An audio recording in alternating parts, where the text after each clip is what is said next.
வராகி என்றழைக்க வாராது துன்பங்களே துன்பங்களே. இங்கே வாராளே வாராளே வராகி அம்மா, நேரான பாதை காட்டி நின்றாளம்மா. ஓம் சக்தி.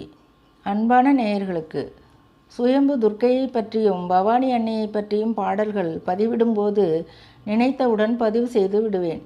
வராகியை பற்றிய பாடல்கள் பதிவிடும்போது அப்படி நடக்காது. பஞ்சபாத்திரத்தில் தீர்த்தம் வைத்து கொள்ள வேண்டும்.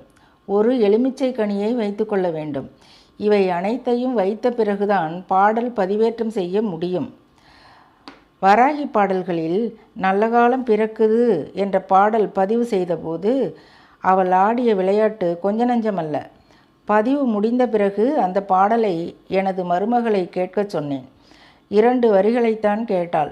பார்வை நிலை குத்தி எதுவும் பேசாமல் மறு வந்தது போல் அமர்ந்து விட்டாள். நான் சத்தமாய் பெயரிட்டு அழைத்த பிறகுதான் சுயநினைவிற்கு வந்தாள். பிறகு என் மகளை கேட்கச் சொன்னேன். அவளுக்கும் இதே நிலை.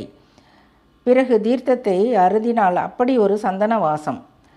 பாடல்கள் அனைத்தும் அன்னையர்கள் கொடுப்பதுதான். ஆனாலும் கனத்த மேனியுடன் வராகி காட்சி தருபவளே என்ற பாடலில் கனத்த மேனியுடன் என்ற 2 சொற்களை மட்டும் இசையுடன் அடியெடுத்து கொடுத்தால் கனவில். அந்த முகமானது வட்ட வடிவமாய் சாந்தமாய் அழகாய் இருந்தது. வெளிர் நிலத்தில் புடவையும் வாடா மல்லிகை நிறத்தில் ரவிக்கையும் அணிந்திருந்தாள். என்றுமே மறக்க முடியாத காட்சி. வராகி என்றால் சும்மாவா? கலியுகத்தின் நீதி தேவதையாயிற்றே. இப்படிப்பட்ட தெய்வம்தான் எங்கள் ஆலயத்தில் கோயில் கொண்டுள்ளாள்.